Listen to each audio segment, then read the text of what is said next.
Hey everyone, and welcome back on the channel. My name is Alex with Meta Endurance, and in today's video we are reviewing Nike's brand new offering as part of the Vomero line. There's now 3 shoes in the Vomero line. There's the Vomero base model, Vomero 18, the Vomero Plus. This one is the intermediary model, and then on top of it we have the Vomero Premium that I can actually show you because it's right here. So it goes like this. The Premium is at the top, then we have the Plus, and then we have the 18 base model that I don't have right here in the studio, but you get the idea.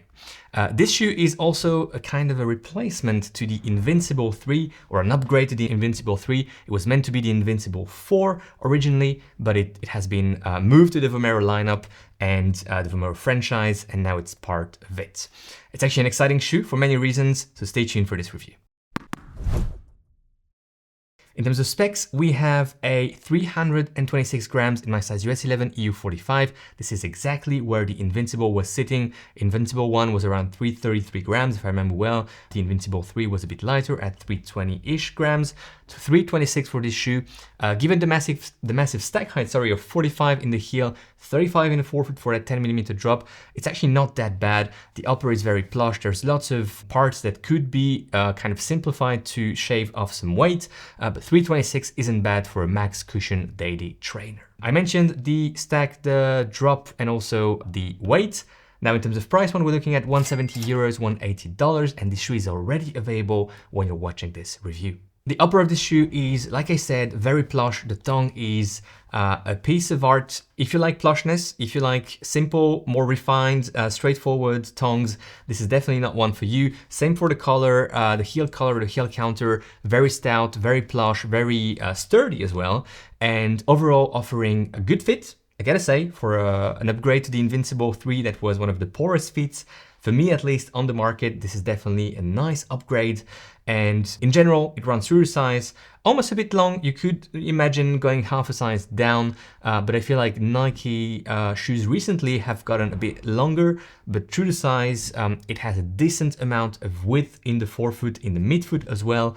And I honestly had zero issues with that upper, with that fit. The tongue is not gusseted, it's a floating tongue just connected here through a central eyelet with the laces. And yeah, I feel like this is pretty much it. There's a tab that you can use to put your shoes on. The laces are nothing fancy, but overall it's a good upper. Yeah, without any bells and whistles, but a good upper. Now, everything is happening with that midsole. It's a full ZoomX midsole, no stiffening element whatsoever. 45 in the heel, 35 in the forefoot, 10mm drop. And it is supposedly an upgrade, or, the continuity of the Invincible line. Does it work like that? Yes, it does. And this is great news because the Invincible franchise was one that many people enjoyed, especially Invincible 1, that was kind of the wildest ride and the one that really marked a generation of runners with that plushness, that comfort, that easygoing feeling. Also a bit of danger, if I'm being honest, because it had so much softness and bounciness that many people also encountered some issues with their ankles. But this shoe is definitely a part of that Invincible franchise, which is not the Invincible franchise anymore. It's part of the Vomero franchise now, but it's the continuity to that Invincible family of shoes. It was meant to be the Invincible 4, and it could have been the Invincible 4 because the ride of the shoe is very similar to the Invincible family ride. What does it mean? It means that this is the top of what you can get in terms of a ratio between comfort and bounciness. It is a super bouncy shoe, but at the same time, very plush, very comfortable, and very reassuring because you have so much cushion underfoot. I was very pleasantly surprised, if I'm being honest, with the shoe. I enjoyed the Vomero 18, I did, but this is significantly better compared to the Vomero 18. Is it one of the best shoes this year? It could be. It's something that we need to debate very quickly here on the channel against the Asics Mega Blast that, as you probably know, I rated really highly. And the battle between these two shoes, will be fascinating. Is it good in terms of stability?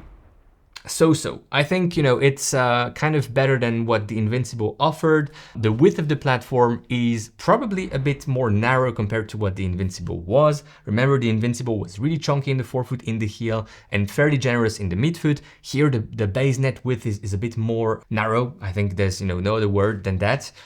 And because that ZoomX midsole is on the softer side of things, is very bouncy and has no stiffening element, the lateral and medial stability, for that matter, are not fantastic, both in the heel and in the forefoot. Is it a drawback? For some people it will be. If you're a high level pronator, it might not be the right shoe for you. If you're a runner that is pronating, like all of us, most of us at least, this will work for you as long as you rotate with other shoes and as long as you don't do everything in this shoe. What will I do in this shoe? Pretty much everything, to be honest, except obviously, you know, high-speed intervals and probably long runs, because the weight at some point will be not an issue, but something that I could fix with other shoes. But other than that, I took this shoe on many different sessions, many different runs for the past 4 weeks already, and I have enjoyed every single bit of these runs. The outsole, there's a fairly good amount of grip. It's very thick. And I assume that this shoe will be really durable when it comes to the outsole wear and tear. I ran with the shoe in pouring rain conditions, and I have nothing to report except that the traction and grip are good. 170 euros, is that too much for a shoe like this one? The Invincible was 180 euros if I remember well, and even 190 I think for the Invincible 3. So this is kind of taking the price point a bit lower, which is appreciated. $180. Maybe on the more expensive side of things, especially when you add up taxes in the US. But 170 euros isn't bad, especially when compared to a shoe like the Asics Mega Blast. And we'll definitely have to do this comparison because the two shoes are really good shoes. And yeah, I rate this Nike Vomero Plus really highly. Let me know in the comments if you have any questions. I would love to hear from you. And because we mentioned the Invincible so much, do we link to the Invincible review, or maybe do we link to the Vomero 18 base review? I think that makes more sense. Here we go, Vomero 18 review right here. Thanks so much for watching. Enjoy your run today, enjoy your ride, go beyond your limits, and I shall see you in the next one.